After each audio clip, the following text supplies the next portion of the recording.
Today I'm going to do a pour on this little fishbowl looking vase that I found, and I think I'm going to do this in blues with some gold. And I am still really new at this, and so I'm not sure how it's going to look, and because I'm still new to this, I'm really sticking to actual pouring acrylics. These are pre-mixed, so I don't have to worry about mixing the right proportions, and for the most part they are the right thickness. Once in a while I find one that's too thick, but for the most part these are the right thickness and they're easy to work with, and so I definitely recommend these if you're new to this like I am. And then after I pour these blues and gold over this, if I like how it looks and I want to take it a step further, I'm thinking I might dip the bottom in actual beach sand and then do resin over the whole thing. I'm not sure if that would look good or if it would look tacky, so I'm just going to kind of think about it as I go. But to start, I'm going to do, let's see, I think I'll start with some white. Actually, no. I'm going to start with this forest green, which is really like a teal color. And then I'm going to do this. This is a silver gray. And actually, I think I'll do white next. So far, and I'm really new to this, but so far I do like contrasting the colors a bit so they don't blend with each other. I don't know. And you do have to be careful what colors you put next to each other. If you don't want purple and you put red and blue next to each other, then you're going to get purple.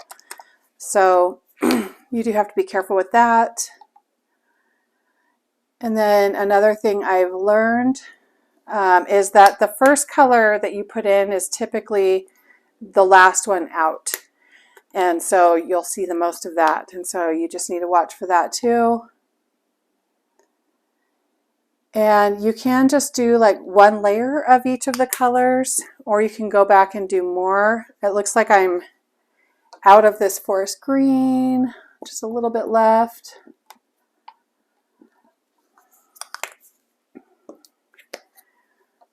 And I'm just going to do one more little layer of each of these. I don't think I need very much paint for this little project.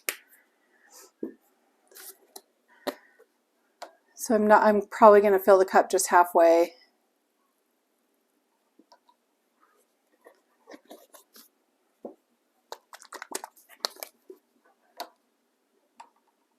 And this color is sea green. Let's finish that off.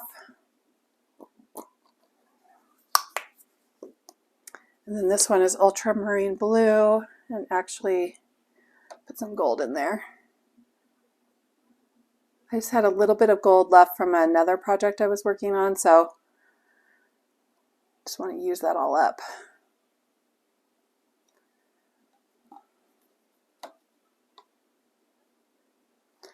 Okay, here we go. Good luck to me.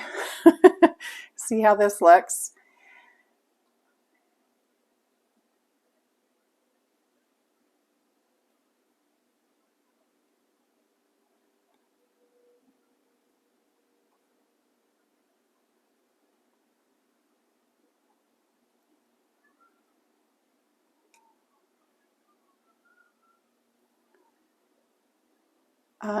So far it looks amazing, and I'm honestly not sure if I even want to mess with it anymore. If I want to add the rest of the paint, I could use the paint for sure and something else, but I'm short paint on this side unless it's gonna, you can just kind of wait and it should drip down. Let's see.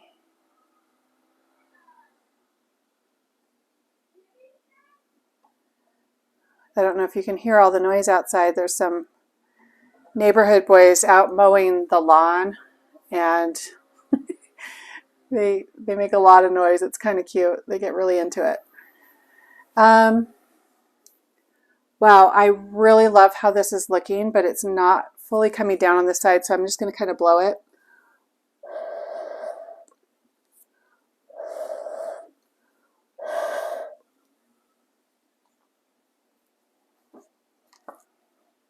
And then the other thing that I can do, I've got all this paint dripping down,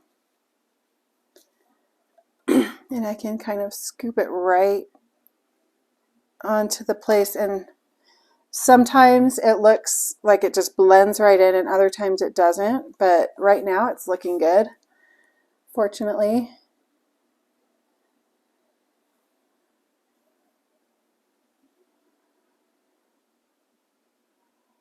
I'm just kind of filling in the bottom, and sometimes when you do that, it will actually encourage the paint to drip more in that area. Scoop up a little bit more of this ultramarine blue part.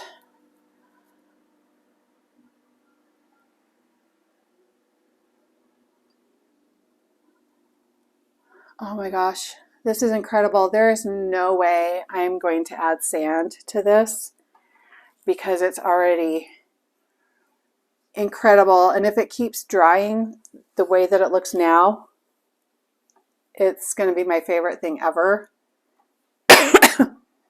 So I'm going to give this some time to dry. Now, one thing that you want to do as you let it dry is, I have this little scraper. You could use a popsicle stick.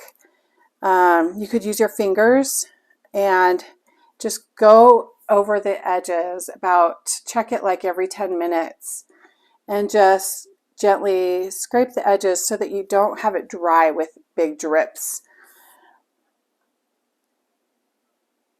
And it's not the end of the world if you do, but if you don't like that, then you definitely just want to gently scrape off the drips.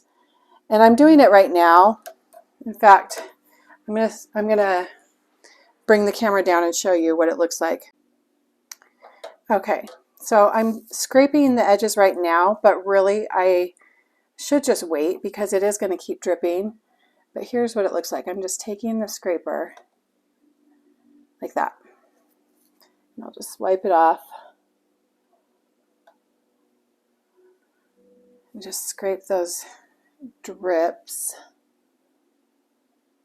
And you'll see I have this little vase up on a plastic cup, and that just helps it to drip down and not dry, you know, in the shape of the rack. Now, right now I want to be really careful and not touch the vase. Usually it's not a big deal if I touch the vase, but look at this design. Like, I don't want to mess with this design at all. So I'm just going to go like that. And what this does, it prevents it from drying with a big drip down there. And two, it helps to slow the dripping down the vase. The more that it's dripping, it's actually pulling paint down the vase. So you can see streaks of gold in there and all of those gorgeous colors. Now, you don't have to, but I'm going to take a torch, a culinary torch, and I'll do that. I'll try and do that one-handed right now, and pop any air bubbles. I have found on vases you don't really have to do this, and so this is completely optional. Now watch what happens. You can see those little air bubbles popped, and it created these little circles, little cells.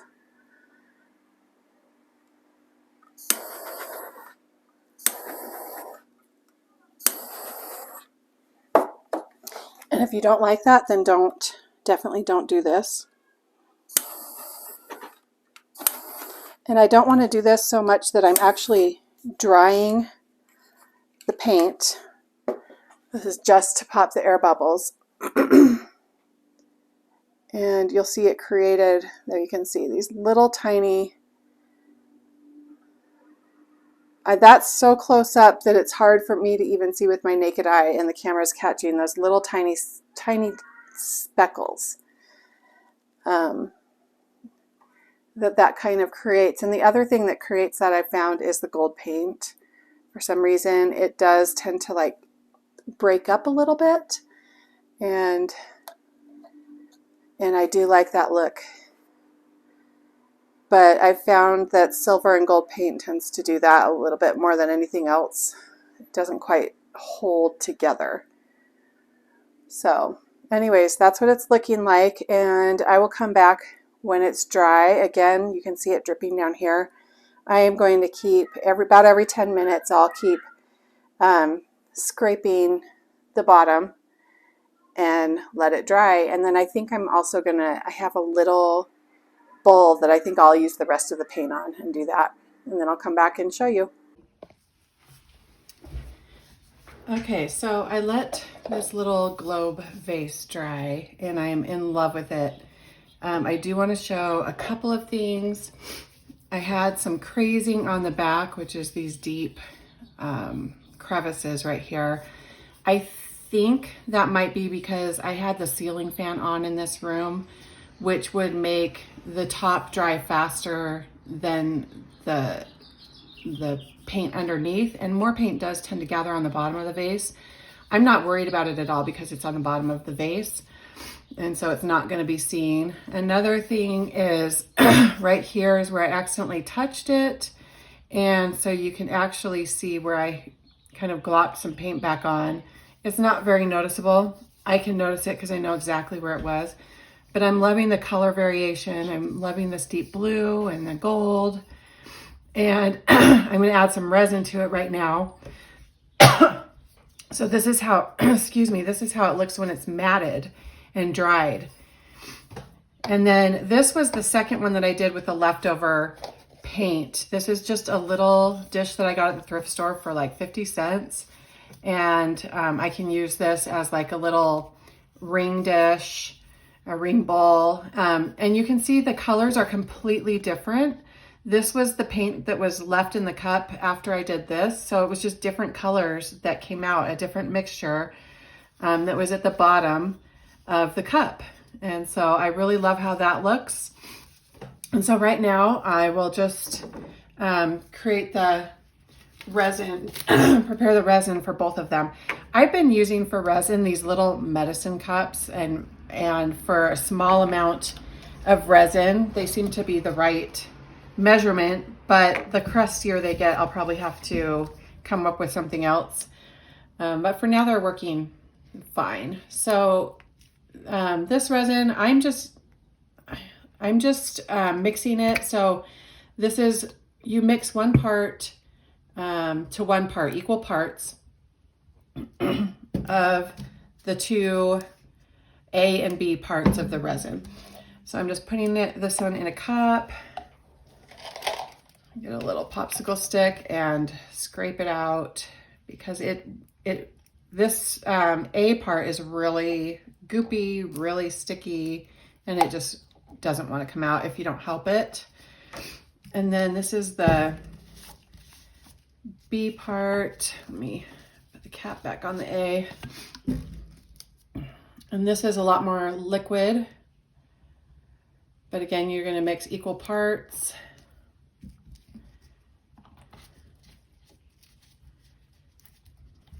We'll scrape that out.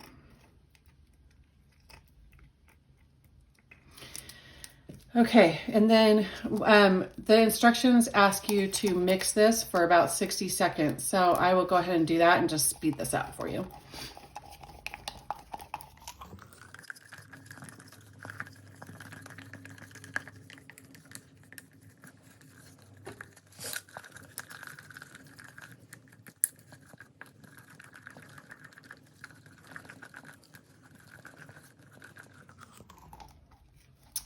All right, it's pretty well mixed.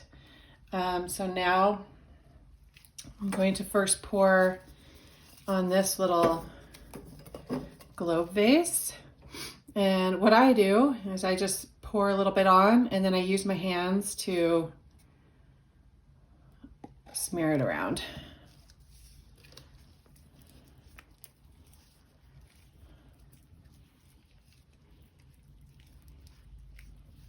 And I just try to get it evenly, and if I don't have enough, I can just add some more.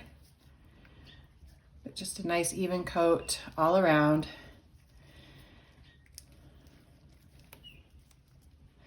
And then the same thing as when we let it dry with the paint, I'm gonna put it upside down and just kind of watch those drips as it drips downward. So set it on this little cup. And when you see unevenness in the resin, as you let it set, it should just even itself out just fine. Put this cup. Okay.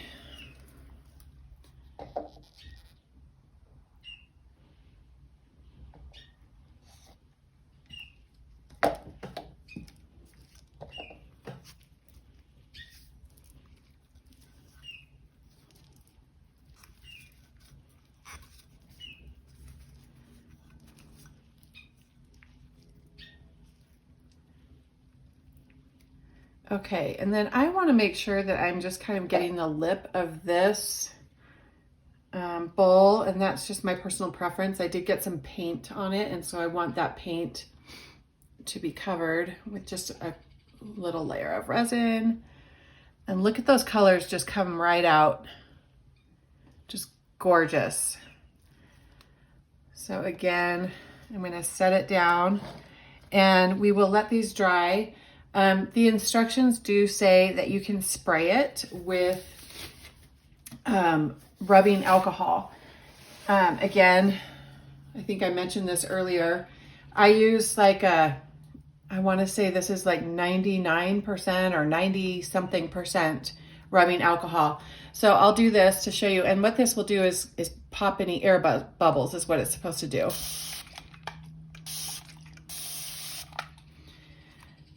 And so you can see it just kind of hits the surface and then quickly dissipates.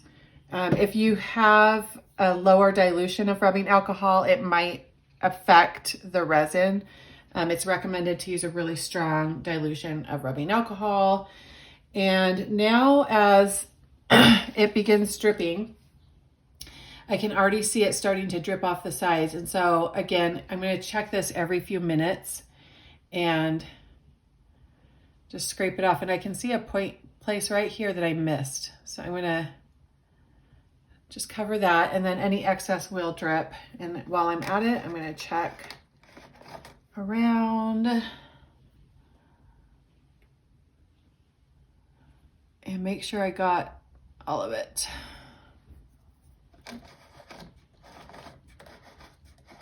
Okay, so now I'm just going to go around and kind of gently scrape off any excess.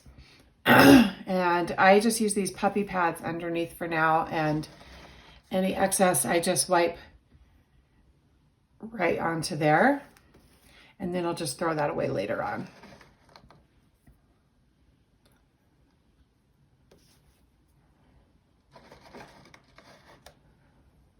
Just like that. There shouldn't be too much. I tried not to use too much resin, but it doesn't matter. If you use a lot of resin, just go ahead and let it drip. And you can just catch whatever's extra.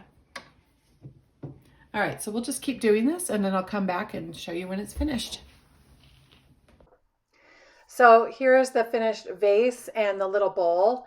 And I'm loving the look of this vase. This is a little palm size vase that would be perfect for like a bathroom counter to put maybe a toothbrush in or toothpaste, or you could fill it with cotton balls.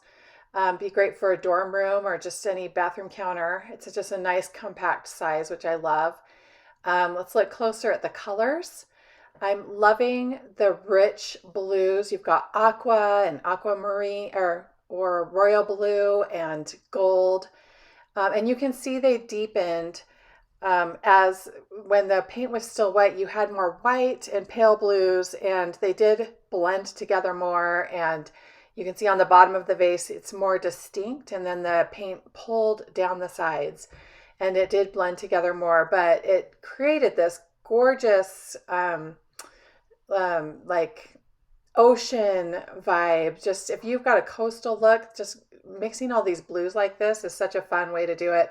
I definitely would add a white for contrast. Then you have that lighter streak through it that just gives some contrast and really shows the waves nicely. Yeah, I'm loving the gold in there too. It just adds a bit of sparkle and elegance to it. And just the veins are just beautiful on that. And here's a look at that bowl, and more gold veins, and they're more pronounced on the bowl than on the vase. You can see the colors are much different on the vase than on the bowl. The bowl is lighter and brighter. So, and these are from the same cup of paint, which is so interesting, just comparing the two. I'm loving the pale aquas and that fun streak of gold throughout the bowl. And you can see more white in the bowl also, and just more distinct lines, and that could and even some green. It looks like that teal really came through. It could be the shape of the bowl. It could be just the different paints that were poured at the bottom of the cup, but you can even see some cells that showed up, which is really fun. I did get a little bit of resin on the inside of the bowl, which is kind of a bummer, but not a big deal. Once you put things in it, you're not going to notice. And you'll notice I did definitely succeed in getting resin on the lip of the bowl, which I wanted to do to kind of protect the paint that did end up on the lip of the bowl. And catching those drips, I didn't end up with any really major clear resin drips or bumps, which is nice. It's okay if it happens, but it's just nice when you succeed in not getting those. Another fun idea for both the bowl and the vase would be to fill it with lava rock. I mean, not lava rock, bonsai rock, and then put in some little fake faux succulent plants. That would be a fun little apartment decor or dorm decor. So these would be fun gift ideas for Mother's Day, Father's Day, birthdays, Christmas. If you're looking for any handmade gifts that people will really use and love, these are just really easy to do and fun. And they look beautiful. Like, who wouldn't want one of these?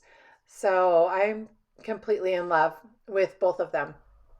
I hope you enjoyed this one and will join me in the future as we pour paint together and learn along the way.